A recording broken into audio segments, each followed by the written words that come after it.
ان انت مشغل ده، لان ده بيقول لك اداره كيفيه تشغيل التطبيقات المختلفه وتشغيلها على جهازك. عند تمكين الاداره تلقائيا سيتم منع بعض عمليات تشغيل التطبيقات لتوفير الطاقه.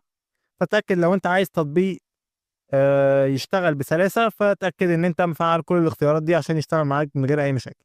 هنا السمه لو حضرتك عايز تغير من الدارك مود او الوايت مود عادي. وهنا حاجات خلاص ملهاش اي لازمه تانية.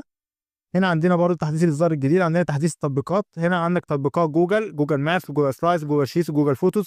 اي برنامج بقى تقدر ان انت تحمله او تحدثه عن طريق ان انت تحدث برامج جوجل بلاي عادي جدا، او تقدر تفتح المتجر خاص بالمتجر البلاي يعني عادي، وتسيرش على البرنامج اللي انت عايز تحمله او تحدثه. تدخل هنا تختار اداره التطبيقات، وتقدر ان انت تروح على التحديثات، ويقول لك في تحديثين تقدر تعملهم عادي جدا من غير اي مشاكل. وصديقي برضو انصحك ان انت في البلاي